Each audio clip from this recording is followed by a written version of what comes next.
नमस्कार, तुमच्या सर्वांचे खूप खूप मनापासून स्वागत आहे अन्नपूर्णा होम कुकिंगला. आज आपण मस्तपैकी रवा मँगो केक बनवणार आहोत.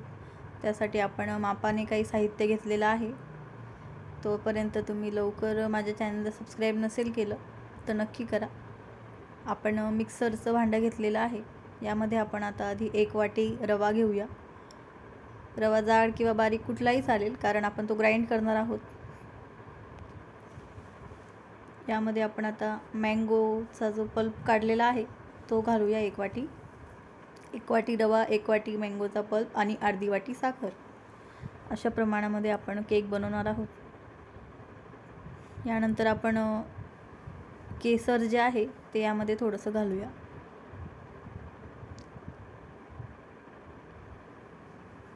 केसर घातल्यावर याला एकदम छान कलर आणि फ्लेवर येतो. तर तुम्ही नक्की केसरचा वापर करा. जर नसलं तर तुम्ही त्याच्यामध्ये फूड कलरही टाकू शकता. आपण आता काही वेलदोडे घेतलेले आहेत.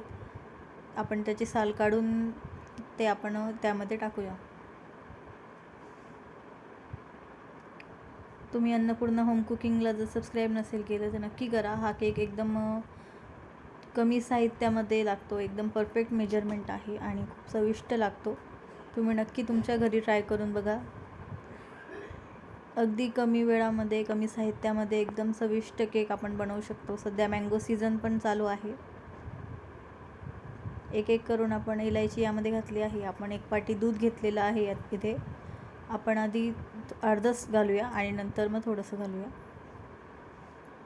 आता आपण हे जे सगळं मिक्स केलेलं आहे ते ग्राइंड करून घेऊ व्यवस्थित, म्हणजे आपलं केकचं जे बॅटर आहे ते तयार होईल. आपण आता इथे कुकर प्रीहीट करायला ठेवलेला आहे. यामध्ये जे जाडं मीठ असतं ते आपण यामध्ये घालूया. कुकरमध्ये अंदाजे आपण यामध्ये मीठ घातलेलं आहे ते व्यवस्थित पसरवून घेऊया. आणि यामध्ये आपण ते स्टँड जे आहे खाली ठेवायसाठी ते घेऊया आणि ते यावर ठेवून देऊया. कुकर जे आहे ते आधी मस्त फास्ट गॅसवर प्रीहीट करून घेऊया. त्यानंतर आपण जी गॅसची फ्लेम आहे ती एकदम स्लो ठेवायची आहे. लो फ्लेमवर आपण केक बनवणार आहोत. आपण हा बेकिंग पावडर घेतलेली आहे. बेकिंग सोडा न घालता आपण यामध्ये फक्त 1 चमचा बेकिंग पावडर जी आहे ती घालणार आहोत. बाकी सोडा वगैरे काही यामध्ये आपण घालायचं नाही आहे. तुम्ही बघू शकता आपण आता 1 चमचा बेकिंग पावडर यामध्ये घालत आहोत. मी किंचित थोडंसं दूध साईडला काढलेलं होतं ते आपण यामध्ये थोडंसं घालूया, म्हणजे ते जे आहे ॲक्टिव्ह होऊन जाईल. बेकिंग पावडर ॲक्टिव्ह करण्यासाठी आपण यामध्ये थोडंसं दूध घालूया. तुम्ही बघू शकता छान फेस आलेला आहे. आपण हे लगेच थोडंसं ग्राइंड करून घेऊया. ग्राइंड केल्यावरती आपण एका भांड्याला तेल लावून त्यामध्ये हे जे बॅटर आहे हे काढून घेतलं आहे. याची कन्सिस्टन्सी एकदम घट्ट पाहिजे आपल्याला, पातळ नाही पाहिजे ना मीडियम पाहिजे, एकदम घट्ट कन्सिस्टन्सी पाहिजे. यामध्ये आपण काही ड्रायफ्रूट वरतून घालून घेऊया.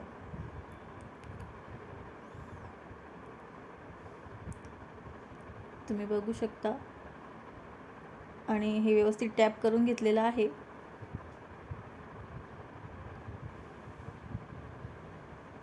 हे आपण आता कुकरमध्ये ठेवून घेऊया.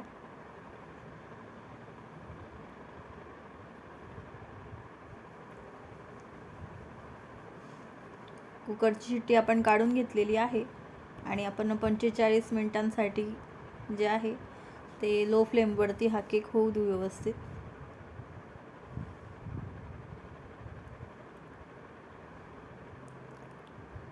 तुम्ही बघू शकता 45 मिनिटं झालेली आहेत. आपण आता हा केक जो आहे तो कुकरमधून बाहेर काढून घेऊया.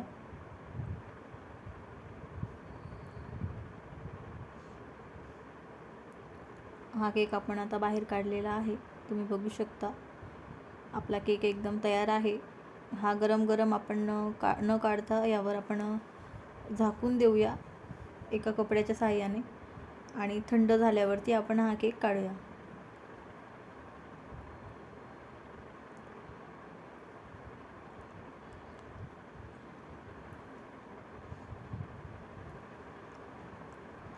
आपण आता अर्धा तास हा केक थंड होऊ देऊया. तुम्ही बघू शकता आपला केक जो आहे हा तयार आहे. अगदी चविष्ट कमी साहित्यामध्ये बनणारा जो आपला केक आहे हा तयार आहे. तुम्ही सगळे नक्की माझ्या चॅनलला सबस्क्राईब करा.